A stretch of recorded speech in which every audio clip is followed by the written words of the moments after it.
নাম সানিয়া। আমি ইসলাম ধর্ম গ্রহণ করেছি। এখন প্রশ্ন হলো, আপনি আপনার লেকচারে কোরআনের বিভিন্ন কথা বলেছেন যেগুলো বৈজ্ঞানিকভাবে প্রতিষ্ঠিত। এমন কোনো আয়াতের কথা কি আপনি বলতে পারবেন যেগুলোর ব্যাপারে বিজ্ঞান এখনো নিশ্চিত হতে পারেনি? বোন, আপনি প্রশ্ন করেছেন যে আমি আমার লেকচারে বলেছি সেই বৈজ্ঞানিক কথাগুলো যেগুলো এখন প্রতিষ্ঠিত সত্য। পবিত্র কোরআনের বিভিন্ন আয়াতের কথা, আমি পবিত্র কোরআনের কিছু আয়াতের কথা বলতে পারি যেগুলো বৈজ্ঞানিকভাবে প্রমাণিত নয়।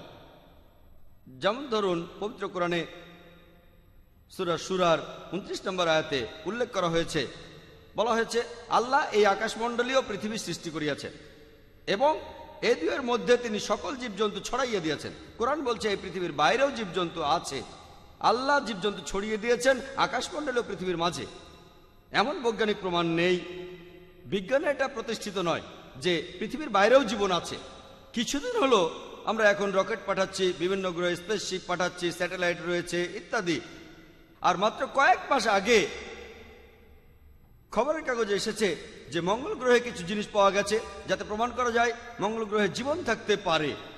আর এই সম্ভবত গত পরশুদিনের টাইমস অফ ইন্ডিয়ার খবরটা এসেছিল যে চাঁদে বিজ্ঞানীরা পানি খুঁজে পেয়েছে। হয়তো কোনো ধূমকেতু পড়েছিল, তারপর গর্ত তৈরি হয়েছে আর সেখানে পানি জমে বরফ হয়ে গেছে। তাহলে ভবিষ্যতে গবেষণার জন্য সুবিধা হয়ে গেল। আমাদের পৃথিবী থেকে চাঁদে পানি নিয়ে যাওয়ার দরকার নেই, চাঁদের পানি পাওয়া যাবে আর সেই পানি ব্যবহার করা যাবে, আমাদের তাতে কোনো সমস্যাই হবে না। বিজ্ঞান বলছে যে এই সম্ভাবনাটাই বেশি যে এই পৃথিবীর বাইরে জীবন রয়েছে। তবে যেহেতু কোরআনে আছে আমি সেটা বিশ্বাস করি। হতে পারে 2-1 বছর পরে বিজ্ঞানীরা আবিষ্কার করলো যে পৃথিবীর বাইরে জীবন আছে, হতে পারে 50 বছর পরে। বর্তমানে বিজ্ঞানীরা তারা বিভিন্ন রকম মতবাদ দিয়েছেন যে পৃথিবী কিভাবে ধ্বংস হয়ে যাবে। কোনো কোনো বিজ্ঞানী এমন বলেছেন যে পাহাড় পর্বত সব ভেঙে পড়বে। কোনো বিজ্ঞানী বললেন পৃথিবী ধ্বংসের সময় পাহাড় পর্বত সব মসৃণ হয়ে যাবে। কেউ কেউ বললেন সমুদ্রের পানি ফুলে উঠবে। কেউ কেউ বললেন বিশ্বজগৎ ব্ল্যাক হোলের ভেতর ঢুকে যাবে। অনেক মতবাদ। পবিত্র কোরআনেও কিয়ামতের দিন সম্পর্কে বলা হয়েছে কিভাবে এই পৃথিবী ধ্বংস হবে। তার অনেক কথা বিজ্ঞানের থিওরির সাথে মিলে যায়। থিওরি প্রতিষ্ঠিত সত্য নয়। যেমন ধরুন, পবিত্র কোরআনের সূরা আহকাফের 3 নম্বর আয়াতে উল্লেখ করা হয়েছে আল্লাহ এই আকাশমণ্ডলী ও পৃথিবী সৃষ্টি করেছেন একটি নির্দিষ্ট সময়ের জন্য। অর্থাৎ বলা হচ্ছে সবকিছুই একদিন ধ্বংস হয়ে যাবে। আর কোরআনে একথা অনেকবার বলা হয়েছে। যেমন ধরুন, পবিত্র কোরআনের সূরা কিয়ামার 8 নম্বর আয়াত আর 9 নম্বর আয়াতে বলা হচ্ছে যে চন্দ্র তখন হইয়া পড়িবে জ্যোতিহীন, সূর্য ও চন্দ্রকে একত্রিত করা হইবে যখন বিশ্বজগৎ ধ্বংস হইবে। এরপরে সূরা তাকবীরের 1 থেকে 3 নম্বর আয়াত এবং 6 নম্বর আয়াতে উল্লেখ করা হয়েছে যে সূর্য তখন নিষ্প্রভ হইবে, নক্ষত্ররাজি খসিয়া পড়িবে, সমুদ্র তখন স্থিত হইবে, পর্বত সমূহকে চলমান করা হইবে। পবিত্র কোরআনে সূরা ইনফিতারের 1 নম্বর আয়াত থেকে 3 নম্বর আয়াতে বলা হচ্ছে যে আকাশ তখন বিদীর্ণ হইবে, নক্ষত্র খসিয়া পড়িবে, পর্বতমালা ভাঙ্গিয়া পড়িবে।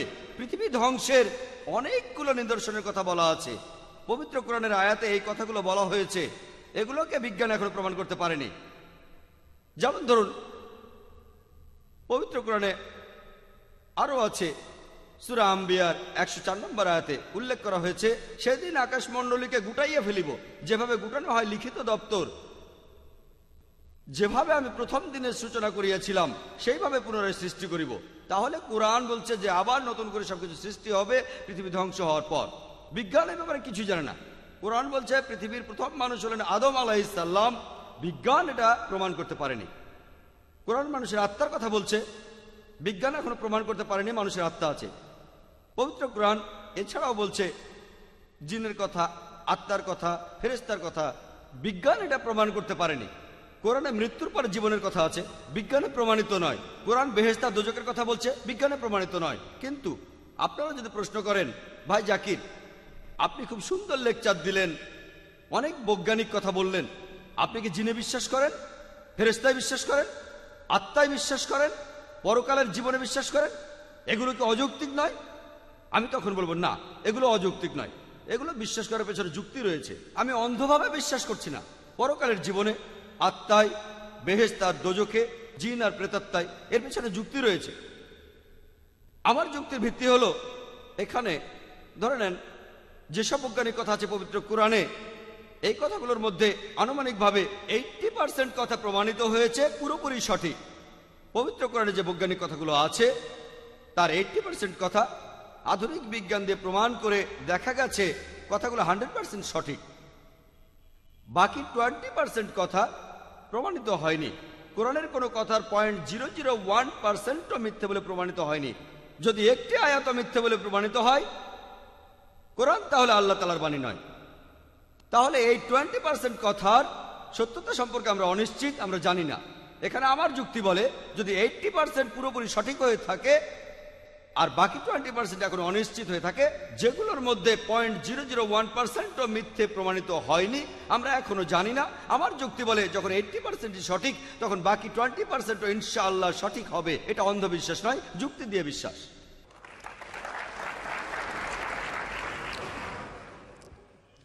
আসসালামু আলাইকুম জাকির ভাই, আমি আগে হিন্দু ছিলাম আর আমি মুসলমান হয়েছি কিছুদিন আগে।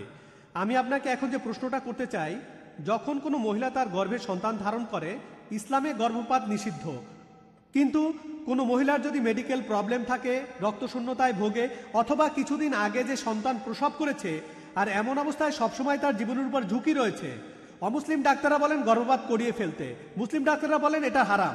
আর যেসব ডাক্তাররা একটু আধুনিক তারা বলেন যে যদি সন্তান 40 দিন গর্ভে থাকে, 40 দিনের আগে গর্ভপাত করা যাবে, 40 দিনের পর করা যাবে না। ইসলামিক কোনো আইনে অনুমতি দেওয়া হয়নি। এটা কি ঠিক নাকি ভুল? ভাই, আপনি একটা প্রশ্ন করেছেন। আপনি বললেন যে এখনকার দিনে অনেক ক্ষেত্রে গর্ভপাত ঘটানো হয়, কিন্তু পবিত্র কোরআনে কোনো গর্ভপাতের অনুমতি দেওয়া হয়নি। এমনকি যখন মায়ের জীবনের উপর ঝুঁকি থাকে, পবিত্র কোরআনে গর্ভপাত নিয়ে বলা হয়েছে, সূরা আনামের 151 নম্বর আয়াতে উল্লেখ করা আছে। এছাড়াও সূরা ইসরার 31 নম্বর আয়াতে উল্লেখ করা আছে, বলা হয়েছে তোমাদের সন্তানকে দারিদ্র্যের ভয়ে হত্যা করিও না, কারণ উহাদিগকে আমিই রিজিক দেই এবং তোমাদিগকেও দেই, নিশ্চয়ই উহাদিগকে হত্যা করা মহাপাপ। তাহলে গর্ভপাত ঘটানো হারাম স্বাভাবিক পরিস্থিতিতে।